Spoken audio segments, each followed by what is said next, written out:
ಇವತ್ತು ನಮಗೆ NH ಇಂದ ಹೈಯೆಸ್ಟ್ ಪ್ರಾಬ್ಲಮ್ ಮೂಡುಬಿದ್ದೆ ರಸ್ತೆ ಅಲ್ಲಿ ಕೆತ್ತಿಕಲ್ ಇವತ್ತು ಡ್ಯಾಮೇಜ್ ಆಗಿದೆ, ಅದು ಪಕ್ಕದ ಅದನ್ನೇನು ಮಾಡಲಿಕ್ಕೆ ಆಗೋದಿಲ್ಲ. ಅದೊಂದೇ ಅದಕ್ಕೆ ಡೆವಲಪ್ಮೆಂಟ್ ಕೆಲಸ ಮಾಡುವಾಗ ಅಲ್ಲಿ ಇವತ್ತು ಹೊಂಡ ಬಿದ್ದು ಅದನ್ನು ರೆಕ್ಟಿಫೈ ಮಾಡೋ ಪರಿಸ್ಥಿತಿ ಇಲ್ಲ.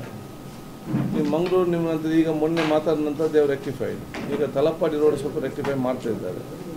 ಬಂಟ್ವಾಳ ರೋಡ್ನಲ್ಲಿ ನೀರು ನಿಂತು ವೆರಿ ಡೇಂಜರಸ್. ಪ್ರತಿ ಸಲ ಕೂಡ ಅಲ್ಲಿ ದೊಡ್ಡ ಹೊಂಡ ಇದೆ ಅಡಿಯಲ್ಲಿ.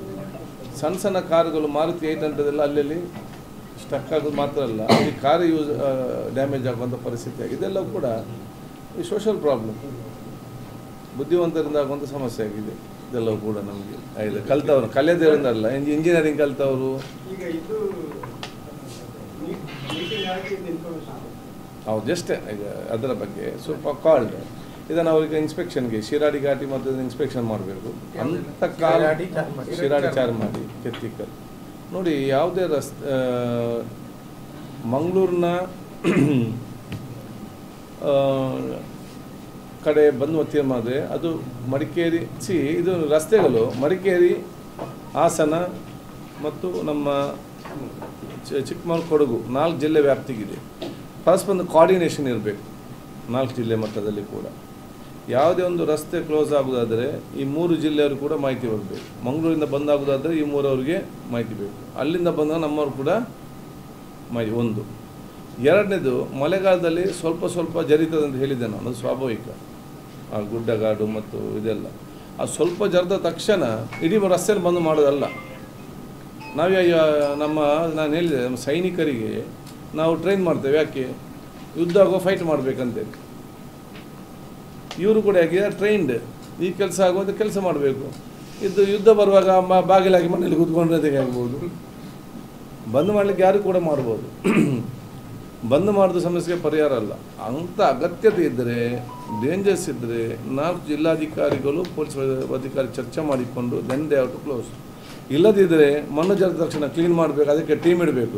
ಎವ್ರಿ 10 ಕಿಲೋಮೀಟರ್ಸಲ್ಲಿ ಟೀಮ್ ಇಡಬೇಕು. ಮಣ್ಣು ಜರದ ತಕ್ಷಣ ಕ್ಲಿಯರ್ ಮಾಡಬೇಕು. ಪೊಲೀಸ್ ಡಿಪಾರ್ಟ್ಮೆಂಟು ವಹಿಸ್ಕೊಳ್ಬೇಕು. ಅದನ್ನು ವೆಹಿಕಲ್ ಹೋಗಬೇಕು. ಇದನ್ನು 2-3 ಮಂತ್ಸ್ ಬಾರಿ ನಿಕಟವಾಗಿ ಮಾನಿಟರ್ ಮಾಡಿಕೊಂಡು ಜನರಿಗೆ ತೊಂದರೆ ಆಗದ ರೀತಿಯಲ್ಲಿ ನೋಡಿಕೊಳ್ಬೇಕು. That's what we are given. So ಇವತ್ತು ಅವ್ರು ಶಿರಾಡಿ ಚಾರ್ಮಾಡಿ ಮತ್ತು ಇಲ್ಲೆಲ್ಲ ಹೋಗ್ತಾ ಇದ್ದಾರೆ.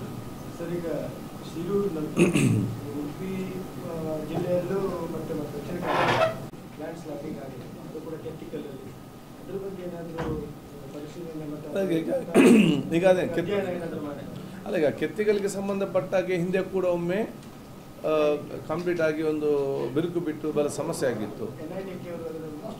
NIT ಅವರು ಸ್ಟಡಿ ಮಾಡಿ ಮತ್ತು ಒಂದು ಹಂತಕ್ಕೆ ಇವತ್ತು ಅದು ನಿಂತಿದೆ, ಜರಿದಿದೆ. ಅದು ಮಂಗಳೂರಲ್ಲಿ ಅದು ಜರಿಯುವುದಿಲ್ಲ. ಗುಡ್ಡಗಾಡು ಎಲ್ಲಿದೆ ಅಲ್ಲಿ ಸ್ವಲ್ಪ ಜರಿತದೆ. ಅದು ಹೇಗೆ ಅದನ್ನು ನಾವು ಜರ್ದಾಗ ಅದನ್ನು ಬಗೆಹರಿಸುವುದು ಹೇಗೆ, ಮತ್ತು ಮುಂದಿನ ಏನದನ್ನು ತಡೆಗಟ್ಟಲಿಕ್ಕೆ ಪ್ರಯತ್ನ ಮಾಡ್ಬೋದು, ಅದಕ್ಕೆ ಇವತ್ತು ರಿಸರ್ಚ್ ಮಾಡಬೇಕಾಗ್ತದೆ, ಕ್ರಮ ಕೈಗೊಳ್ಳಬೇಕಾಗ್ತದೆ. ಅದಕ್ಕಾಗಿ ಕೂಡ ಅಲ್ಲಿ ಕೂಡ ಇನ್ಸ್ಪೆಕ್ಷನ್ ಮಾಡ್ತಾರೆ. ಚಾರ್ಮಾಡಿ ಕೂಡ ಹೋಗ್ತಾರೆ, ಶಿರಾಡಿ ಕೂಡ ಇವತ್ತು ಹೋಗ್ತಾರೆ. ಅದರ ಮಧ್ಯೆ ಸಣ್ಣ ಪುಟ್ಟ ಜರದ ಭಾಗ ಅಂತ ನೋಡಿಕೊಂಡು ಒಂದು ಇದು ಸೆಕ್ರೆಟರಿ ಅವರು ಉಮಾಶಂಕರ್ ಮತ್ತು DC ಅವರಿದ್ದಾರೆ, SP ಅವರು ಮತ್ತು NH ಅಧಿಕಾರಿಗಳು ಮತ್ತು ನಮ್ಮ PWD ಅಧಿಕಾರಿಗಳೆಲ್ಲ. ಶಾಶ್ವತ ಪರಿಹಾರ ಶಿರಾಡಿ ಘಾಟ್ ಒಂದು ಮಳೆಗಾಲದಲ್ಲಿ ದ್ವೀಪ ಆಗ್ತದೆ. ಇದಕ್ಕೊಂದು ಪರ್ಮನೆಂಟ್ ಈಗ ಟನಲ್ ಮಾಡಬೇಕು. ಶಿರಾಡಿ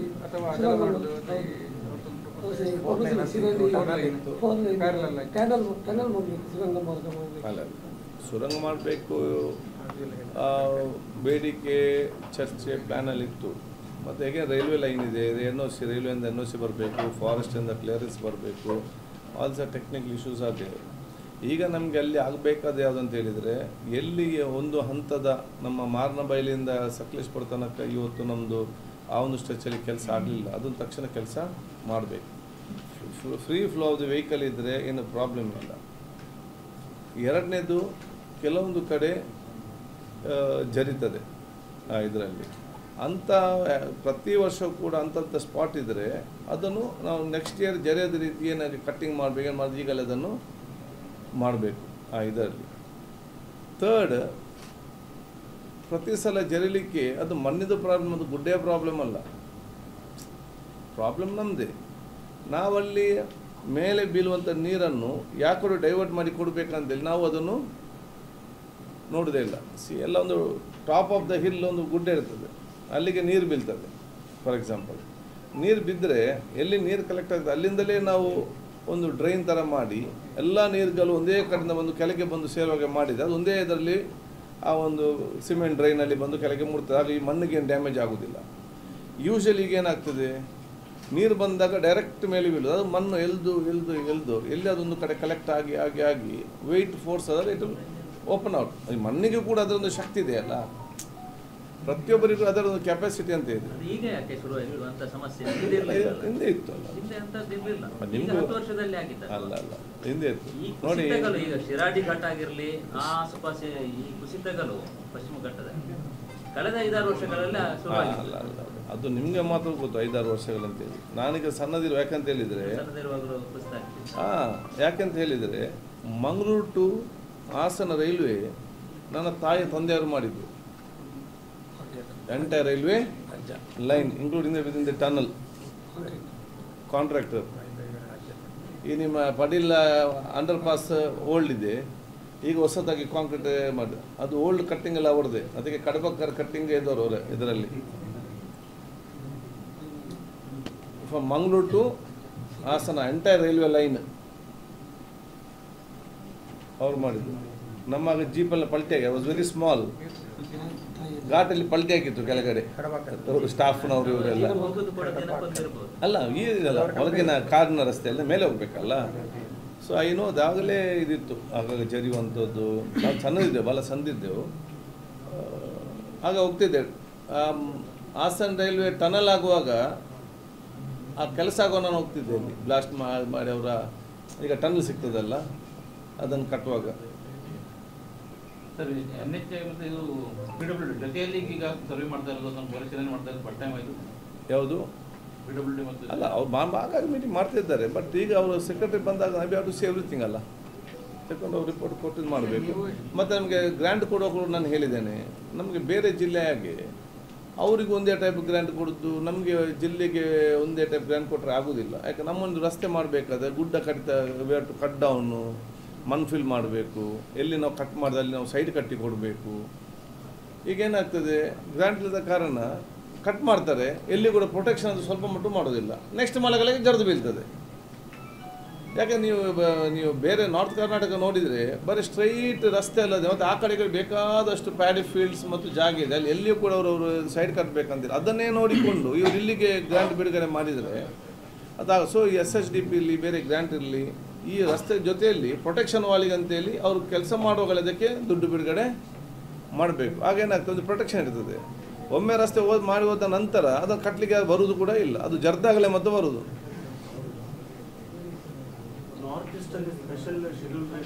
ಇದೆ same thing. You have to copy the north east model. North ಇಂಡಿಯಾದ ನಾರ್ತ್ ಈಸ್ಟ್ನಲ್ಲಿ you have to copy that model. Sir, ಈಗ 2 ವಾರದ ಅಧಿವೇಶನ ಆಯಿತು, ಎಲ್ಲ ತುಂಬ ವಾರ ಎಲ್ಲ ಮಾಡಿ ಅವರನ್ನು ಕಳಿಸ್ತೀವಿ. ಆದರೆ 2 ವಾರ ಈ ಮೂಢ ಹಗರಣದ್ದು ಮತ್ತು ವಾಲ್ಮೀಕಿ ಆ ಇದರಲ್ಲೇ ಕಳೆದು ಹೋಗಿ ಯಾರು ಎಲ್ಲ ಸಮಸ್ಯೆಗಳ ಬಗ್ಗೆ ಚರ್ಚನೆ ಆಗಿದೆ. ಈಗ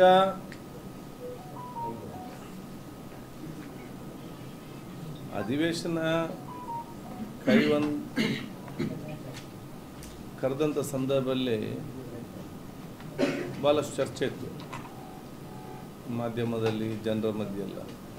ಇದು 1 ದಿವಸ ನಡೀತದ, 2 ದಿವಸ ನಡೀತದ ಅಂತೇಳಿ ಭಾಳ ಚರ್ಚೆ. ಅದರ ಮುಂಚೆ ಇದು ಹಾಗೆ ಆಗ್ತದೆ, ಹೀಗೆ ಆಗ್ತದೆ. ಅಲ್ಲೇ ಇವತ್ತು 9 ದಿವಸದಲ್ಲಿ 8 ದಿವಸ ಅಧಿವೇಶನ ನಡೆದಿದೆ. 1. 2ನೇದು ಮಳೆಗಾಲ ಮತ್ತು ಅತಿವೃಷ್ಟಿ ಸಂಬಂಧಪಟ್ಟ ಹಾಗೆ ಚರ್ಚೆ ನಡೆದು ಸರ್ಕಾರ ಕೂಡ ಉತ್ತರ ಕೊಟ್ಟಿದೆ. ಸುಮಾರು 60-70 ಕಾಲಿಂಗ್ ಅಟೆನ್ಷನ್ಸ್ ಪರ್ ಇವತ್ತು ಚರ್ಚೆ ಮಾಡಿ ಡೀಟೇಲ್ಸ್ ಕೊಟ್ಟಿದ್ದೇನೆ. ಅದು ಚರ್ಚೆ ಆಗಿದೆ. ಅದು ಬೇರೆ ಬೇರೆ ಸಮಸ್ಯೆಗಳು. ಕ್ವಶನ್ ಅವರ್ ಕೂಡ ಇವತ್ತು 1-2 ದಿವಸ ಬಿಟ್ಟು ಬೇರೆಲ್ಲ ದಿವಸ ಕೂಡ ಇವತ್ತು ಚರ್ಚೆ ಆಗಿದೆ. ಕೆಲವೊಂದು ಕಾಲಿಂಗ್ 0 ಅವರಲ್ಲಿ ಕೂಡ ಇವತ್ತು ಚರ್ಚೆ ಆಗಿದೆ. 69 ಕೂಡ ಒಂದು ವಿಷಯ ಚರ್ಚೆ ಆಗಿದೆ. ಇದೆಲ್ಲ ಕೂಡ ಸಾರ್ವಜನಿಕವಾಗಿ ಮಹತ್ವವುಳ್ಳಂಥ ಜನಗಳ ಸಮಸ್ಯೆಯನ್ನು ಚರ್ಚೆ ಆದಂತು. ಹೆಚ್ಚಿನ ಮಟ್ಟಿನ ಆಗಲಿಲ್ಲ ಅಂತೇಳಿ ಎಂಬ ವಿಷಾದ ನನಗೆ ಖಂಡಿತವಾಗಿಯೂ ಇದೆ. ಯಾಕಂತ ಹೇಳಿದರೆ 3 ತಿಂಗಳಿಗೆ ನಾವು ಒಮ್ಮೆ ಅಧಿವೇಶನ ಕರಿತೇವೆ. 3 ತಿಂಗಳಿಗೊಮ್ಮೆ ಅಧಿವೇಶನ ಕರೆಯುವಾಗ ಜನರ ಭಾಳಷ್ಟು ಸಮಸ್ಯೆಗಳಿದೆ, ಊರಿನ ಭಾಳಷ್ಟು ಸಮಸ್ಯೆಗಳಿದೆ. ಹಿಂದೆ ಸರ್ಕಾರ ಏನು ಹೇಳಿತ್ತು ಅದನ್ನೀಗ ಮಾಡಿಸ್ಕೊಳ್ಳಿಕ್ಕೆ ಬೇಕಾಗುವಂಥ ಯಾವುದು ಆಗಲಿಲ್ಲ, ಅದರ ಬಗ್ಗೆ ಸರ್ಕಾರ ಎಚ್ಚರಗೊಳಿಸಿ ಕೆಲಸ ಮಾಡಿಸುವಂಥದ್ದು ಹಲವಾರು ಕೂಡ ವಿಚಾರಗಳಿವೆ. ಸೊ ಅದಕ್ಕೆ ಮಹತ್ವ ಕೊಡದೆ ಇವತ್ತು ಈ ರೀತಿ ಮಹತ್ವ ಕೊಟ್ಟದ್ದು ನಮಗೆ ಸ್ವಲ್ಪ ಮಟ್ಟಿನ ಅದು ವಿಷಾದ ಇದೆ. ಅದಂದರೆ ಪ್ರಜಾಪ್ರಭುತ್ವ ವ್ಯವಸ್ಥೆಯಲ್ಲಿ ಅಧಿಕಾರ ಇದೆ, ಇಲ್ಲಾಂತ ತಪ್ಪಂತ ನಾನು ಹೇಳಲಿಕ್ಕೆ ಹೋಗುವುದಿಲ್ಲ. ಆಯ್ತು, ಮತ್ತು ಜನರ ಬಗ್ಗೆ ಹೆಚ್ಚಿನ ಚರ್ಚೆ ಆಗ್ತಿದ್ರೆ ಅದು ಒಳಿತಾಗ್ತಿತ್ತು ಅಂತ ಹೇಳಲಿಕ್ಕೆ ನಾನು ಇವತ್ತು ಇಚ್ಛಿಸುವಂಥದ್ದು. ಈ ಬೇರೆ ಬೇರೆ ರೀತಿ ಎಲ್ಲಿಯೂ ಕೂಡ ಚರ್ಚೆ ಮಾಡ್ಬೋದು, ಇಲ್ಲಿ ಮಾಡಬಾರ್ದಂತೆಲ್ಲ. ಆದರೆ ನಾವು ಸಮಯವನ್ನು ಯಾವುದಕ್ಕೆ ಹೆಚ್ಚಿನಾಗಿ ಮೀಸಲಿಡಬೇಕಂತೇಳಿ ಎಲ್ಲರೂ ಕೂಡ ಅದನ್ನು ಬಹುಶಃ ಆಲೋಚನೆ ಮಾಡಬೇಕಾಗ್ತದೆ. ಅಲ್ಲ, ಶಾಸಕರೆಲ್ಲ ಖುಷಿಯಲ್ಲಿದ್ದಾರೆ. ನಾನೀಗ ಬಹುಶಃ ಕೆಲವೊಂದು ಇವತ್ತು ಬದಲಾವಣೆಯನ್ನು, ಒಂದು ಭಾಷೆ ನಮ್ಮೊಂದು ಮಹಾದ್ವಾರ, ಒಂದು ಆಕರ್ಷಿತವಾಗಿರುವಂಥ ಒಂದು ವಿಧಾನಸಭೆಯ ಒಳಾಂಗಣಕ್ಕೆ ಪ್ರವೇಶಿಸುವಂಥ ಮಹಾದ್ವಾರ ಮತ್ತು ಅದನ್ನು ಅಭಿವೃದ್ಧಿಪಡಿಸುವಂಥದ್ದು 68 ವರ್ಷದಲ್ಲಿ ಪ್ರಥಮ ಬಾರಿಗೆ ವಿಧಾನಸಭೆಯ ಒಳಗಡೆ ಸಂವಿಧಾನದ ಕಾನ್ಸ್ಟಿಟ್ಯೂಷನ್ ಪೀಠಿಕೆಯನ್ನು ಇವತ್ತು ನಾವು ಅಳವಡಿಸಿದ್ದು. ಮಹಾದ್ವಾರದ ಬಳಿ ಕೂಡ ಇವತ್ತು ನಾವು ಸಂವಿಧಾನದ ಪೀಠಿಕೆಯನ್ನು ಅದೇ ಮಾದರಿ ನಾವು ಅಳವಡಿಸಿದ್ದೇವೆ. ನಾನು ಕೂಡ ಇವತ್ತು ಸರ್ಕಾರಕ್ಕೆ ಸೂಚಿಸ್ತೇನೆ, ಎಲ್ಲ ಸರ್ಕಾರಿ ಕಚೇರಿಗಳಲ್ಲಿ, ಎಲ್ಲ ಸರ್ಕಾರಿ ಶಾಲೆಗಳಲ್ಲಿ, ಎಲ್ಲ ಮಂತ್ರಿಗಳ ಮನೆಯಲ್ಲಿ, ಎಲ್ಲ ಶಾಸಕರ ಮನೆಯಲ್ಲಿ, ಗ್ರಾಮ ಪಂಚಾಯತ್ನ ಹಿಡಿದು ನಾವು ಜಿಲ್ಲಾ ತಾಲೂಕು ಪಂಚಾಯತ್ನ ಅವರ ಗ್ರಾಮ ಪಂಚಾಯತ್ ಕಚೇರಿಗಳಲ್ಲಿ, ಅವರ ಮನೆಗಳಲ್ಲಿ, ಜನಪ್ರತಿನಿಧಿ ಮನೆಗಳಲ್ಲಿ, ಮತ್ತು ಎಲ್ಲ ನಮ್ಮ ಸಂಘ ಸಂಸ್ಥೆಗಳು, ಅದು DC ಆಫೀಸಿಂದ ಹಿಡಿದು ತಳಮಟ್ಟ ಸರ್ಕಾರಿ ಕಚೇರಿಗಳಲ್ಲಿ, ಮತ್ತು ಅದು ಬೇರೆ ಬೇರೆ NGOs ಇದೆ ಇದರಲ್ಲಿ, ಎಲ್ಲ ಕಡೆ ಕೂಡ ಸಂವಿಧಾನ ಪೀಠಿಕೆಯನ್ನು ಕಡ್ಡಾಯವಾಗಿ ಅಳವಡಿಸಲಿಕ್ಕೆ ಸೂಚನೆ ಇವತ್ತು ಕೊಡಬೇಕಂತೇಳಿ ಬಹುಶಃ ನಾನು ಸರ್ಕಾರಕ್ಕೆ ನಾನು ಅದನ್ನು ಸೂಚಿಸಲಿಕ್ಕೆ ನಾನು ಇವತ್ತು ಬಯಸ್ತೇನೆ. ನಾವು ಇವತ್ತು ಸಂವಿಧಾನ ಪೀಠಿಕೆಯನ್ನು ಓದ್ತೇವೆ, ಓದುವುದಲ್ಲ, ನಮ್ಮ ಬಾಯಾಟ ಪ್ರತಿಯೊಬ್ಬನ ಅತ್ಯಂತ ಸಣ್ಣ ಮಕ್ಕಳ ಬಾಯಿಂದಲೂ ಕೂಡ ಮತ್ತು ದೊಡ್ಡವರಿಗೆ ಅದು ಬಾಯಾಟಾಗಿ ಬರಬೇಕು. ವಾಟ್ ಇಸ್ ಅ ಪ್ರಿಯಾಂಬಲ್ ಅಂತ ಹೇಳಿಕೊಂಡು. ಸೊ ಅದನ್ನು I will write to the government.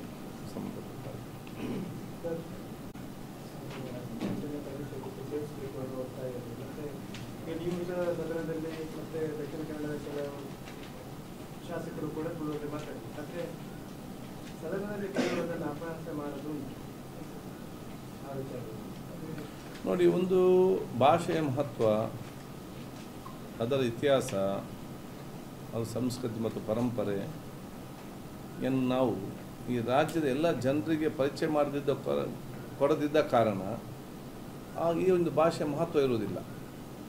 ಆಗ ಅಪಹಾಸ್ಯ ಎಂದು ಯಾರು ಕೂಡ ಮಾಡಲಿಲ್ಲ. ಕೆಲವೊಮ್ಮೆ ಅವ್ರು ನೀವು ಮಂಗಳೂರಿನ ಯಾವಾಗಲೂ ನೀವು ತುಳುವರು ಕಂಡದಾಕ್ಷ ಎಲ್ಲ ಒಂದಾಗ್ತೀರಂತ ಹಾಗೆ ಹೇಳ್ತಾರೆ.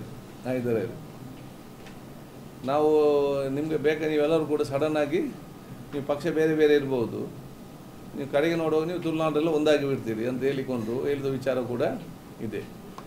ಅದು ಅದಕ್ಕಾಗಿ ತುಳು ಅಕಾಡೆಮಿ ಇದೆ. ಇಲ್ಲಿಯೇ ನಾವು ಸಭೆ ಮಾಡಿಕೊಂಡಲ್ಲ, ಇಡೀ ನಮ್ಮ ರಾಜ್ಯದ ಎಲ್ಲ ಜಿಲ್ಲೆಗಳಿಗೆ ಹೋಗಿ ತುಳುನಾಡಿನ ಸಂಸ್ಕೃತಿ, ಪರಂಪರೆ, ಆಚಾರ ವಿಚಾರವನ್ನು ಪರಿಚಯ ಮಾಡಿಕೊಳ್ಳೋ ಜವಾಬ್ದಾರಿ ತುಳು ಅಕಾಡೆಮಿಯ ಜವಾಬ್ದಾರಿ ಇವತ್ತು ಆಗಿದೆ. ಇವತ್ತು ನಾನು ಅವ್ರಿಗೆ ಹೇಳಿದೆ, ನಮ್ಮ ಪ್ರದೇಶ ವಿಶೇಷವಾದ ಪ್ರದೇಶ, ಬೇರೆ ಕಡೆ ಆಗಲ್ಲ. ನಮ್ಮಲ್ಲಿ ತುಳು ನಾವು ಮಾತಾಡೋರು, ಬ್ಯಾರಿ ಮಾತಾಡೋರು, ಕೊಂಕಣಿ ಮಾತಾಡೋರು, ಅದರ ಜೊತೆಯಲ್ಲಿ 16-20 ಸಬ್ಸೆಕ್ಷನ್ ಆಫ್ ದಿ ಸೊಸೈಟಿ, ಮೂಲ್ಯರಿರಲಿ, ಆಚಾರ್ಯರಿರಲಿ, ನಮ್ಮ ಗಾಣಿಗರಿರಲಿ, ಕೋಟೆಯವರಿರಲಿ, ವರಿಷ್ಠ ಪಂಗಡದಲ್ಲಿ ಇವತ್ತು ಕೋರ್ದಬ್ಬನವರು ಇರ್ತಾರೆ, ಇವತ್ತು ನಮ್ಮ ಮೊಗೇರ ಅವರು ಇರ್ತಾರೆ, ಕೊರಗತಾನಿಯವರು ಇರ್ತಾರೆ, ಬಾಕುಡವರು ಇರ್ತಾರೆ, ಗಟ್ಟಿ ಸಮಾಜ ಇರ್ತಾರೆ, ಕೋಟೆ ಸಮಾಜ ಇವತ್ತು ಇರ್ತಾರೆ. ಅದೇ ರೀತಿ ಇನ್ನು 22 ಸಬ್ಸೆಕ್ಷನ್ ಆಫ್ ದಿ ಸೊಸೈಟೀಸ್ ಇದೆ ಇದರಲ್ಲಿ ನಮ್ಮ ಜಿಲ್ಲೆಯಲ್ಲಿ. ಇವನ್ನೆಲ್ಲರೂ ಕೂಡ ಒಗ್ಗಟ್ಟಾಗಿ ಮತ್ತು ಒಮ್ಮತದಿಂದ ತಗೊಳ್ಳುವ ಶಕ್ತಿ ಅದು ತುಳು ಭಾಷೆಗೆ ಮಾತ್ರ ಇದೆ ಅಂತ ಹೇಳಿಕೆ ಬಯಸ್ತೇನೆ. ಈ ಭಾಷೆ ನಮ್ಮೆಲ್ಲರೂ ಕೂಡ ಒಟ್ಟಾಗಿ ಮಾಡಿದ್ದೆ. ಏನೋ ಬೇರೆ ಬೇರೆ ಭಾಷೆ ಇಷ್ಟು ಒಗ್ಗಟ್ಟಾಗುವಂಥ ಪರಿಸ್ಥಿತಿ ಆಗ್ತದೆ. ಸೊ ಇದಕ್ಕೊಂದು ವಿಶೇಷದ ಮಹತ್ವ ಇದೆ. ಮತ್ತು ಇದು ಸಾವಿರಾರು ವರ್ಷಗಳಿಂದ ನೋಡಿ ಬೇರೆ ಭಾಷೆಗಳ ಲಿಪಿ ಇದೆ. ದಕ್ಷಿಣ ಕನ್ನಡ ಜಿಲ್ಲೆಯ ಅದು ಯಾವುದೇ ಭಾಷೆ ಇರಲಿ, ಅದು ತುಳು ಭಾಷೆ ಇರಲಿ, ಕೊಂಕಣಿ ಭಾಷೆ ಇರಲಿ, ಬ್ಯಾರಿ ಭಾಷೆ ಇರಲಿ, ಈ ಭಾಷೆಗೆ ಲಿಪಿ ಇಲ್ಲ. 3 ಭಾಷೆ ಕೂಡ ಲಿಪಿ ಇಲ್ಲ. ಸಾವಿರಾರು ವರ್ಷದಿಂದ ಬಾಯಿ ಮಾತಿನಲ್ಲಿ ಮಾತಾಡಿ ನಮ್ಮ ಹಿರಿಯರು ಅದನ್ನು ಉಳಿಸಿಕೊಂಡು ಇಲ್ಲಿ ಎಷ್ಟೇ ಆಧುನಿಕ ತಂತ್ರಜ್ಞಾನ ಟಿ ವಿ ಪೇಪರ್ ಎಷ್ಟೇ ಬಂದರೂ ಕೂಡ ಈ ತುಳುನಾಡ ಸಂಸ್ಕೃತಿ ಬಲಿಷ್ಠವಾಗಿದೆ. ಯಾಕಂತ ಹೇಳಿದರೆ ಅದು ಜನರು ಮಾತಾಡಿಕೊಂಡೇ ಉಳಿಸಿಕೊಂಡಂಥದ್ದು ಭಾಷೆ ಇವತ್ತು ಆಗಿದೆ.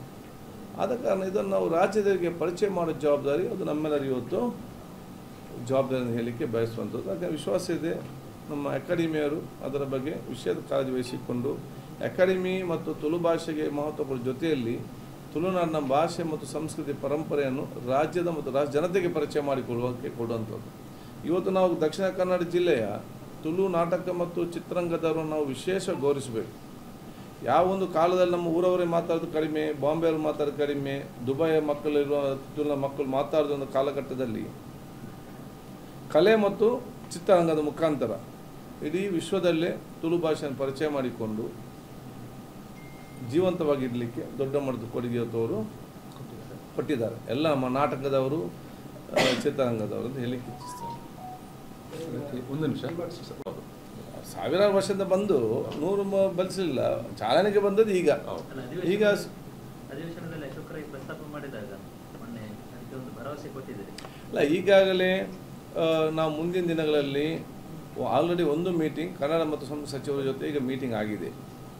ಇದರಲ್ಲಿ ಬಹುಶಃ ಅವರು ನಮ್ಮ ಪಶ್ಚಿಮ ಬಂಗಾಳ, ಒರಿಸ್ಸಾ, ಆಂಧ್ರದಲ್ಲಿ ಕೆಲವೊಂದು ಭಾಷೆಗಳಿಗೆ ಸ್ಟೇಟ್ ಲ್ಯಾಂಗ್ವೇಜ್ ಅಂತ ಕೂಡ ಇವತ್ತು ಮಾಡಿರ್ತಾರೆ. ಅದು ಯಾವ ಆಧಾರದಲ್ಲಿ ಮಾಡಿದ್ದಾರೆ, ಹೇಗೆ ಏನಂತೇಳಿ ಅಲ್ಲಿಂದ ಕೂಡ ಮಾಹಿತಿ ಇವತ್ತು ತೆಕ್ಕೊಂಡಿದ್ದಾರೆ.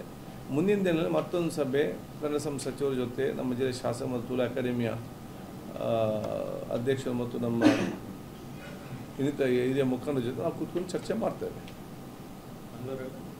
ಅದು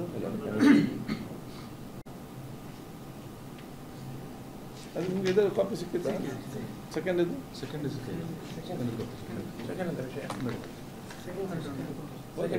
ಜಸ್ಟ್ ವಾಂಟ್ ಟು ಕ್ಲಾರಿಫಿಕೇಶನ್. ಯಾಕಂತ ಹೇಳಿದರೆ ಚರ್ಚೆ ಆಗುವಾಗ ಅದಕ್ಕೆ ಅವಕಾಶ ಕೊಡಲಿಲ್ಲ, ಹಾಗೆ ರೀತಿ ಹೇಳುವಂಥ ವಿಚಾರಗಳು ಇರ್ತದೆ. ನಾವು ಪ್ರತಿಪಕ್ಷ ಚರ್ಚೆ ಮಾಡಲಿಕ್ಕೆ ಕೇಳಿದಾಗ ಸ್ಪೀಕರ್ ಅವಕಾಶ ಕೊಡಲಿಲ್ಲ ಅಂತೇಳಿ ಕೆಲವು ವಿಚಾರಗಳು ಬಂತು. ಅದಕ್ಕೆ ನಾನು ಹೇಳಿದಿಷ್ಟೇ, ಸತ್ಯ ಹೇಳುವಾಗ ಕೆಲವರಿಗೆ ಅಸಮಾಧಾನ ಆಗೋದು ಸ್ವಾಭಾವಿಕ. ಇದ್ದಂಥ ಕಾನೂನನ್ನು ಹೇಳಿದಾಗ ಆಗೋದು ಸ್ವಾಭಾವಿಕ. ಆದರೆ ಸ್ವಲ್ಪ ಸಮಯದ ನಂತರ ಯಾರೆಲ್ಲ ಇವತ್ತು ನನ್ನನ್ನು ಕೆಲವೊಂದು ಕಡೆ ಇವತ್ತು ಅವಕಾಶ ಕೊಡಲಿಲ್ಲ ಅಂತೇಳಿ ಹೇಳಿದಾರ, ಅವರೆಲ್ಲವೂ ಕೂಡ ನಾನು ಮಾಡಿದ ಸರಿ ಅಂತ ಅರ್ಥವಾಗ್ತದೆ ಅಂತೇಳಿ ನನಗೆ ವಿಶ್ವಾಸ ಇದೆ.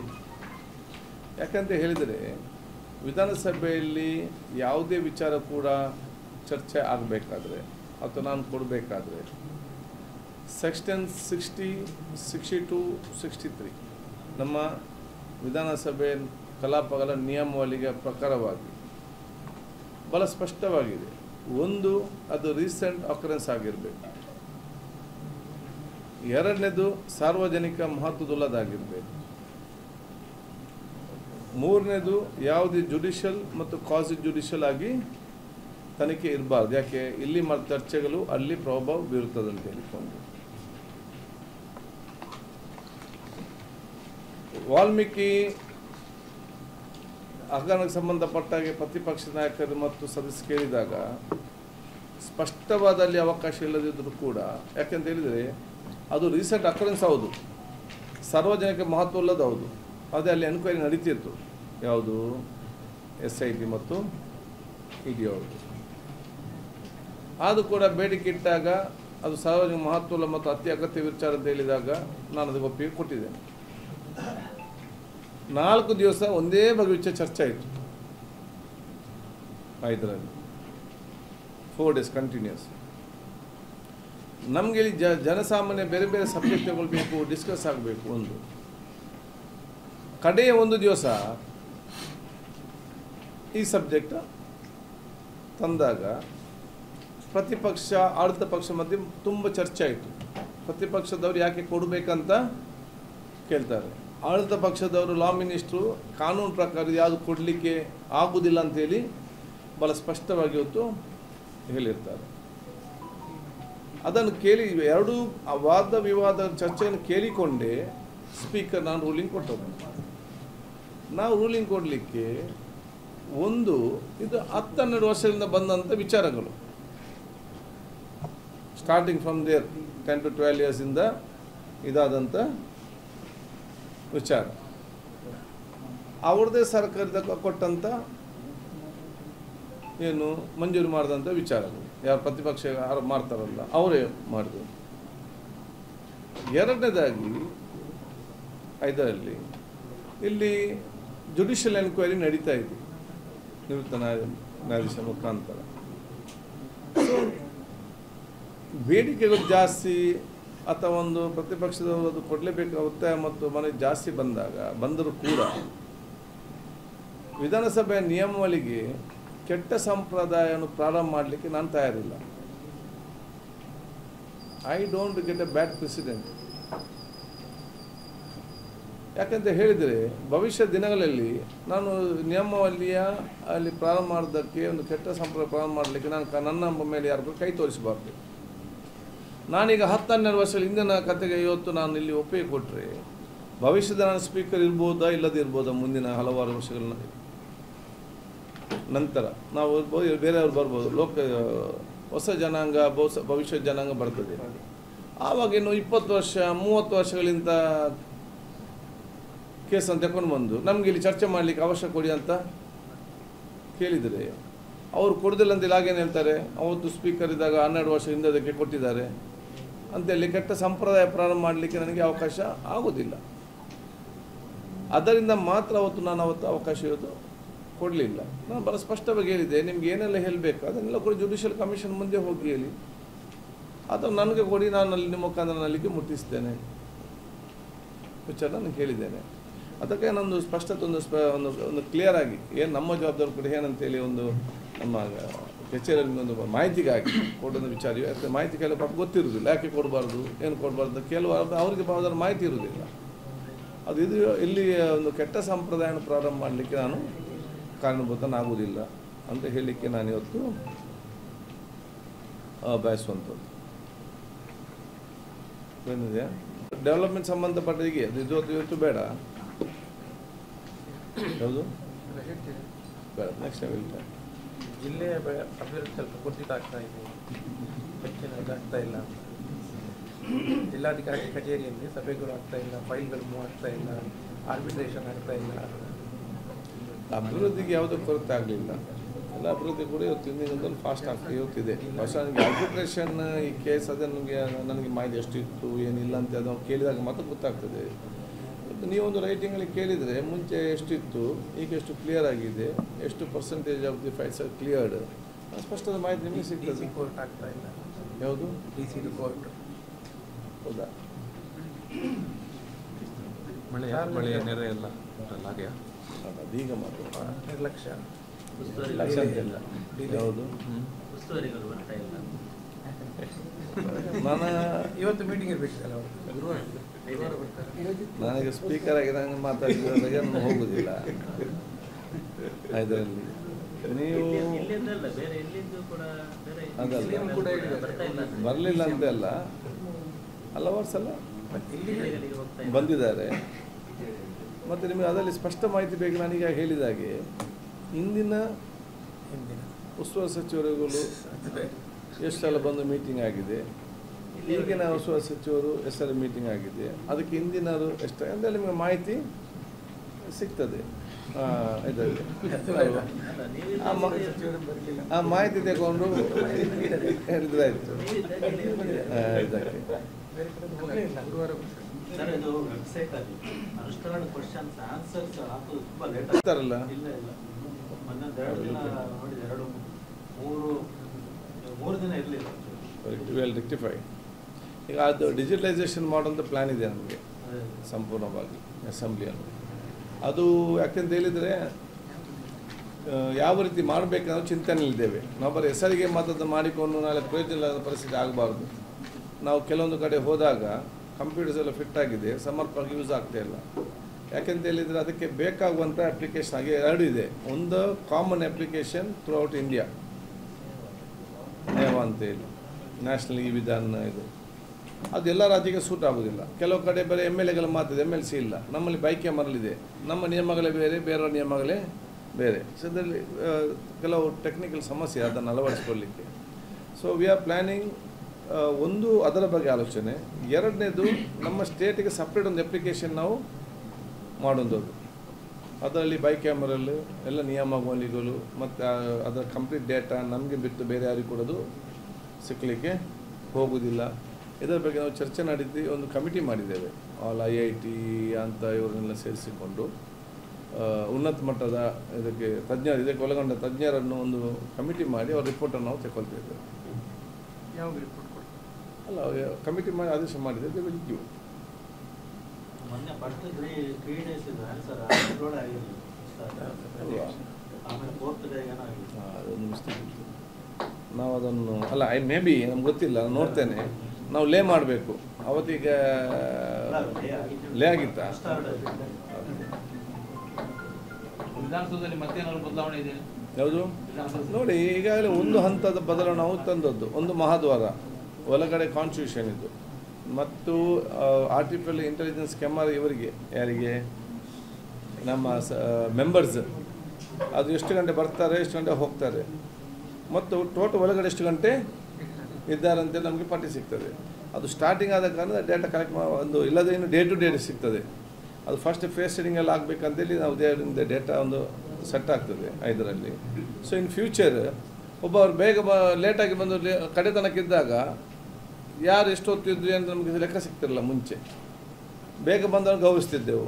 ಅವು ಕೆಲವು ಹೇಳ್ತಾರೆ ನಾವು ಸ್ವಲ್ಪ ಲೇಟ್ ಬಂದಿರ್ಬೋದು, ಮತ್ತು ನಾವು ಕಡೆಯ ತನಕ ನಾವು ಕೂತ್ಕೊಳ್ತೇವೆ, ನಮಗೇನು ಗುರುತಿಸುವಂಥ ವಿಚಾರ ಇಲ್ಲ ಅಂತ ಹೇಳಿದಾಗ ಅದಕ್ಕಾಗಿ ನಾವು ಇದನ್ನು ಮಾಡಿದ್ದೀಗ.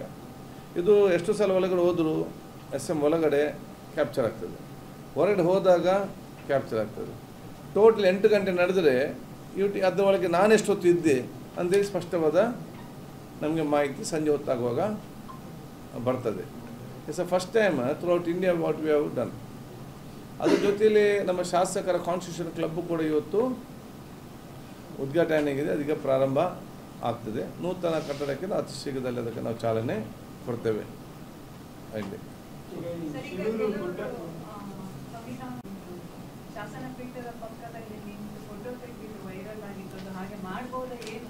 ನೋಡಿ, ಅದು ಸೆಷನ್ ಟೈಮ್ನಲ್ಲಿ ಮತ್ತು ಸೆಷನ್ ನಡೆಯುವಂಥ ಸಂದರ್ಭ ತೆಗೆದಂಥ ಫೋಟೋ ಅಲ್ಲ.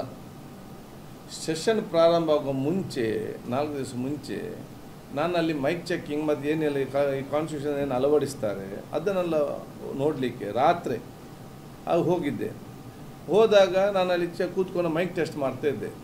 ಆವಾಗ ಒಂದು ಆಸಕ್ತಿಯಿಂದ ಒಂದು ಮಾಜಿ ಮೇಯರ್ ಅವರು, ಮಾಜಿ ಕಾರ್ಪೊರೇಟರ್ ಅವರು ನಿಂತು ಯಾರಾದ್ರೂ ಫೋಟೋ ತೆಗೆದಿದ್ದಾರೆ.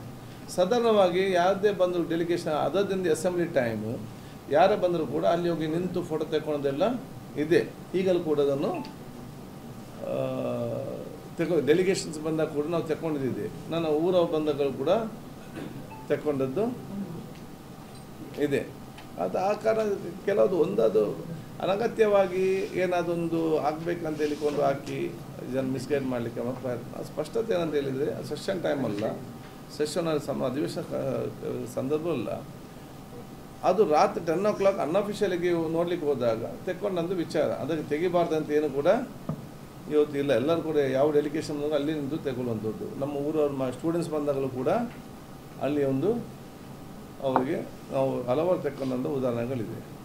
ಸರ್, ಈಗ ಈ ಶಿರೂರು ಗುಡ್ಡ ಕುಸಿತ ನೀವು ಕೇರಳಕ್ಕೆ ಹೋದಾಗ ಅಲ್ಲಿ ಇಲ್ಲ, ನನಗೆ ಮೊನ್ನೆ ಕೇರಳದ ನಮ್ಮ ಅಪೋಸಿಷನ್ ಲೀಡರ್ ಮತ್ತು ನಮ್ಮ MLAಗಳು ಇನ್ನಿತರೆಲ್ಲರೂ ಕೂಡ ಭಾಳ ಚರ್ಚೆ ಮಾಡಿದರು. MP ಅವರು ಕೆ ಸಿ ವೇಣುಗೋಪಾಲ್ ಅವರು ಇವರೆಲ್ಲರೂ ಕೂಡ ನಮಗೆ ಇದರ ಬಗ್ಗೆ ಆಗಿಂದಾಗೆ ಮಾತಾಡಿ ಮಾಹಿತಿ ಕೇಳಿದರು. ನಾವು ಕೂಡ ಇವತ್ತು ನೋಡಿ ಸರ್ಕಾರ ಅಲ್ಲಿ ಇವತ್ತು ಇದು ಇಷ್ಟು ದೊಡ್ಡ ಅನಾಹುತ ಸಡನ್ ಆಗಿದೆ, ಎಲ್ಲರಿಗೂ ಅದ್ರ ಬಗ್ಗೆ ಬೇಸರ ಇದೆ. ಎಲ್ಲ ರೀತಿಯ ಪ್ರಯತ್ನಗಳು ಕೂಡ ಇದಿತ್ತು, ಯಾವುದು ದೇವಡನ್ ದ ಲೆವೆಲ್ ಬೆಸ್ಟ್ ಇದಕ್ಕೆ. ಅದೆಲ್ಲ ರ್ಯಾಡರ್ ಮುಖಾಂತರ ಕೂಡ ಸರ್ಚ್ ಮಾಡುವಂಥ ಒಂದು ಯೋಜನೆಯಲ್ಲಿ ಕೂಡ ಇವತ್ತು ಇದ್ದಾರೆ. ಸೊ ನಮಗೆಲ್ಲ ಕೂಡ ಆದಷ್ಟು ಬೇಗನೆ, ಯಾಕಂದರೆ ಆ ಕುಟುಂಬದ ನೋವು ನಮಗೆ ಅರ್ಥ ಆಗ್ತದೆ. ಒಂದು ಆದಂಥ ಘಟನೆ ನೋವು, ಎರಡನೇದು ಬಹುಶಃ ಇವತ್ತು ಕೆಲವೊಂದು ಬಾಡಿ ಸಿಕ್ಕದಿರೋದೇ ಅದು ಎರಡನೇ ನೋವು. ಆ ಕುಟುಂಬದವರಿಗೆ ಮಾತ್ರ ಅದು ನೋವು ಗೊತ್ತಾಗ್ಬೋದು ಇದರಲ್ಲಿ. ಸೊ ಆದಷ್ಟು ಬೇಗನೆ ಒಂದು ಬಾಡಿ ಸಿಕ್ಕಲಿ ಅಂತ ಗೌರವ ಅಂತ್ಯಕ್ರಿಯೆ ಆಗಲಿ ಅಂತ ನಮ್ಮೆಲ್ಲರ ಆಲೋಚನೆ ಮತ್ತು ಪ್ರಾರ್ಥನೆ. ಈಗ ಬೆಳಗಾವಿ ಸೆಷನ್ನಿನ ಸಮಸ್ಯೆ last year Belagavi hotel industry ನಿಮಗೆ ಒಂದು ಮೆಮೊರಾಂಡಮ್ ಕೊಟ್ಟಿದ್ದಾರೆ ಮತ್ತು ಡಿಸ್ಕಷನ್ ಆಗಿದೆ. ಯಾಕಂದರೆ ಬೆಳಗಾವಿಯಲ್ಲಿ ಒಂದು ಫಿಕ್ಸೆಡ್ ಟೆನ್ಯೂರ್ ಇಡಬೇಕು. ಒಂದು ಡಿಮಾಂಡ್ ಇದ್ದದ್ದು ಅವರು ಫಿಕ್ಸೆಡ್ ಟೆನ್ಯೂರ್. ಯಾಕೆ ಫಾರ್ ಎಕ್ಸಾಂಪಲ್ ಡಿಸೆಂಬರ್ 1 15 ದಿನ ಮಾಡ್ತೀರಾ, 10 ದಿನ ಮಾಡ್ತೀರಾ, ಹಾಗೆ ಒಂದು ಫಿಕ್ಸೆಡ್ ಟೆನ್ಯೂರ್. ಆಮೇಲೆ ಇಲ್ಲಿದ್ರೆ ಅಲ್ಲಿ ಎಲ್ಲ ಹೋಟೆಲ್ ರೂಮ್ಸ್ ಎಲ್ಲ ಅಕ್ವೈರ್ ಮಾಡ್ತಾರೆ government. Instead of acquiring all 100% rooms, ತಮ್ಮ 25% 10% ಅವ್ರಿಗೆ ಬಿಟ್ಟು ಬಿಡಬೇಕು ಅಂತೇಳಿ. ಯಾಕಂದರೆ ಅವರು ಹೇಳ್ತಿರೋರು ನಿಮಗೆ ಅವರ ಬಿಸ್ನೆಸ್ ಹಿಟ್ ಆಗ್ತದೆ. ಯಾಕಂದರೆ ಪೀಕ್ ಟೈಮ್ ಅದು ಎಲ್ಲ ಮ್ಯಾರೇಜು ಮತ್ತು ಉಳಿದು ಇದರ ಬಿಸ್ನೆಸ್ ತುಂಬ ಹಿಟ್ ಆಗ್ತಾ ಉಂಟು. ಯಾಕಂದರೆ ಅಲ್ಲಿ ಹೌದು ಕರೆಕ್ಟ್ ಟೈಮ್ ಇಲ್ಲ. ಯಾಕಂದರೆ ಕೆಲವೊಮ್ಮೆ ನವಂಬರ್ಲ ಆಗ್ತದೆ, ಕೆಲವೊಮ್ಮೆ ಡಿಸೆಂಬರ್ಲ, ಹೀಗೆ ಇದರಲ್ಲಿ ಅಲ್ಲಿ ಅವ್ರು ಡಿಸೈಡ್ ಮಾಡಲಿಕ್ಕೆ ಕಷ್ಟ ಆಗ್ತದೆ. ಬಿಸ್ನೆಸ್ ತುಂಬ ಹಿಟ್ ಆಗ್ತದೆ. ಅದರ ಬಗ್ಗೆ ಏನಾದರೂ ಆಲೋಚನೆ ಮಾಡಿಲ್ಲ? ಇಲ್ಲ, ಈ ಬಗ್ಗೆ ನಾವು ಜಿಲ್ಲಾಧಿಕಾರಿ ಹೇಳಿದ್ದೇವೆ. ಇಷ್ಟು ಪರ್ಸೆಂಟೇಜ್ ರೂಮ್ಸ್ ಅವರಿಗಂತ ಬಿಟ್ಟು ಬಿಡ್ತೇವೆ. ಒಂದು ಕೆಲವೊಂದು ನಾನು ಹೇಳಿದೆ, ಕೆಲವು ವಿಚಾರ ಸಮಸ್ಯೆ ಇರ್ಬೋದು. ಆದರೆ ಎಲ್ಲ ಹೋಟೆಲ್ಗಳಿಗೆ ಇವತ್ತು ಹೆಚ್ಚಿನ ಬಿಸ್ನೆಸ್ ಆಗಿ ಭಾಳಷ್ಟು ಇವತ್ತು 5 ಸ್ಟಾರ್ ಹೋಟೆಲ್ ಬೆಳಗಾಮಲ್ಲಿ ಬರಲಿಕ್ಕೆ ಅದು ವಿಧಾನಸೌಧ ಮತ್ತು ಅಧಿವೇಶನ ಕಾರಣ ಅಂತ ಹೇಳಲಿಕ್ಕೆ ನಾನು ಇವತ್ತು ಬಯಸ್ತೇನೆ. ವಿಧಾನಸೌಧ ಅಲ್ಲಿ ಸ್ವರ್ಣಸೌಧ ಮತ್ತು ಅಲ್ಲಿ ಅಧಿವೇಶನ ಪ್ರಾರಂಭ ಆಗುವ ಮುಂಚೆ ಬೆಳಗಾಂನ ಒಂದು ಫೋಕಸ್ ಆಫ್ ಅಟ್ರಾಕ್ಷನ್ ವಾಸ್ ಅಷ್ಟೇನಿರಲಿಲ್ಲ. ಸ್ವರ್ಣಸೌಧ ಮತ್ತು ವಿಧಾನಸಭೆ ಅಧಿವೇಶನ ನಡೆದಂಥ ಸಂದರ್ಭದಲ್ಲಿ ಇಡೀ ಅಲ್ಲಿ ಡೆವಲಪ್ಮೆಂಟ್ ಆಗಿದೆ. ಅಲ್ಲಿ ಟೂರಿಸ್ಟ್ಗಳು ಇವತ್ತು ಜಾಸ್ತಿ ಆಗಿದ್ದಾರೆ. ಭಾಳಷ್ಟು ಇವತ್ತು ಹೋಟೆಲ್ಸ್ಗಳು ಇವತ್ತು ಆಗಿದೆ. ಸೊ ಹೋಟೆಲ್ ಸ್ವಲ್ಪ ಇರ್ಬೋದು, ಅದು 95% all are benefited including hotel people. So ಈ ಸಣ್ಣ ಏನು ಸಮಸ್ಯೆ ಇದೆಯಾ ಅದು ವಿಲ್ ರೆಕ್ಟಿಫೈ ಅದನ್ನು ಹೇಳಿಕೊಂಡು. ಮತ್ತು ಇದೇ ಫಿಕ್ಸ್ಡ್ ಟೈಮ್ ಅಂತ ಸರ್ಕಾರಕ್ಕೆ ಬರಲಿಕ್ಕೆ ಆಗೋದಿಲ್ಲ. ನವಂಬರ್ ಇಂದ ಡಿಸೆಂಬರ್ ಒಳಗಡೆ ಅದು ಮಾಡಬೇಕಾಗುವಂಥದ್ದು ಆಯ್ತದೆ. ಅದೆಲ್ಲ ನೋಡಿಕೊಂಡು ಸರ್ಕಾರ ಮಾಡಬೇಕಾಗ್ತದೆ. ಅದಕ್ಕೆ ಅನುಗುಣವಾಗಿ ಅಲ್ಲಿರುವಂಥ ಹೋಟೆಲ್ ಅಡ್ಜಸ್ಟ್ ಮಾಡಬೇಕು. ಮತ್ತು ಅಂಥ ತೊಂದರೆ ಇದ್ದರೆ ನಾವು ಜಿಲ್ಲಾಧಿಕಾರಿ ಮುಖಾಂತರ ಬಗೆಹರಿಸಿ ಅಂತ ತಿಳಿಸ್ತೇನೆ. ಸರಿ, ನೀಟ್ ಈಗ ಸೀಟು ಹಂಚಿಕೆ ಈಗ ಸ್ಟೇಟಲ್ಲಿ ಸೀಟ್ ಯಾವ ಥರವಾಗಿ ಮಾಡಲಿಕ್ಕೆ ಏನಾದರೂ ಅಲ್ಲ, ಈಗ ನೋಡಿ, ಇಡೀ ದೇಶದಲ್ಲಿ ನೀಟ್ ಸ್ಟಾರ್ಟ್ ಇನ್ ಕರ್ನಾಟಕ, ಹೌದಾ? ಸಿ ಇ ಟಿ ಅಂದರೆ ಸಿ ಇ ಟಿ ಫಸ್ಟ್ ಇಲ್ಲಿ ಆಯಿತು. ಮತ್ತೆ ಅದು ಆಲ್ ಇಂಡಿಯಾದಲ್ಲಿ ನೀಟ್ ಅಂತ ಮಾಡಿದ್ದಾರೆ ಇದಕ್ಕೆ. ಸೊ ಮತ್ತೆ ಈ ಕೆಲವೊಂದು ಸಮಸ್ಯೆಗಳು ನೋಡಿ, ಒಂದು ಸ್ಟ್ರಿಕ್ಟಾಗಿ ಅವತ್ತು ಅದನ್ನು ಮಾನಿಟರ್ ಮಾಡೋ ಕಾರಣ ಎಷ್ಟು ಲಕ್ಷಾಂತರ ಮಕ್ಕಳಿಗೆ ಸಮಸ್ಯೆ, ಎಷ್ಟು ಕುಟುಂಬದಿತ್ತು ಟೆನ್ಷನ್ನಲ್ಲಿದ್ದಾರೆ. ಕೌನ್ಸಿಲಿಂಗ್ ಇವತ್ತು ಅದಂಥ ಪರಿಸ್ಥಿತಿ ಇದೆ. ಅದಕ್ಕಾಗಿ ಇವತ್ತು ಸರ್ಕಾರ ಇವತ್ತು ಒಂದು ತೀರ್ಮಾನ ಕೈಗೊಂಡಿದೆ, ಅದಕ್ಕೆ ನಿರ್ಣಯ ಮಾಡಿ ಕಳಿಸಿದ್ದಾರೆ. ಇನ್ನು ಸೆಂಟ್ರಲ್ ಏನಾಗಬೇಕಂತ ನೋಡಬೇಕು. ಸ್ಟೇಟಲ್ಲಿ ಈಗ ಸೀಟು ಹಂಚಿಕೆ ಈಗ ಮೆಡಿಕಲ್ ಆಗಿರ್ಬೋದು, ಅಲ್ಲ ಏನಿದ್ರು ಕೂಡ ಅಲ್ಲಿಂದ ಆದೇಶ ಬರಬೇಕಲ್ಲ. ಇಲ್ಲ ನಾವು ನೀಟೇ ಮಾಡೋದಂತ ಹೇಳಿದರೆ ಅದು ನೀಟೇ ಮುಖಾಂತರ ಆಗೋದು. They have to take a decision. ಅಲ್ಲ ಆಗ್ತದೆ, ನಮ್ಮ ಅಲ್ಲಿಂದ ಏನೇ ಅನ್ಲಿಕ್ಕೆ ನಮ್ಗೆ ಗೊತ್ತಿಲ್ಲ. ಅಲ್ಲಿಂದ ಏನು ಆದೇಶ ಬರೋ ತನಕ ಏನು ಕೂಡ ಮಾಡಲಿಕ್ಕೆ ಆಗೋದಿಲ್ಲ. ಹೇಗೆ ಆಗ್ತದೆ? ಸೆಂಟ್ರಲೈಸ್ಡ್ ಅಲ್ಲ ಇದರಲ್ಲಿ. ತುಂಬ ಗೊಂದಲದಲ್ಲಿದ್ದಾರೆ. ಅದೇ ಗೊಂದಲವನ್ನು ಬಗೆಹರಿಸಬೇಕಂತೇಳಿ ನಾವು ಇವತ್ತು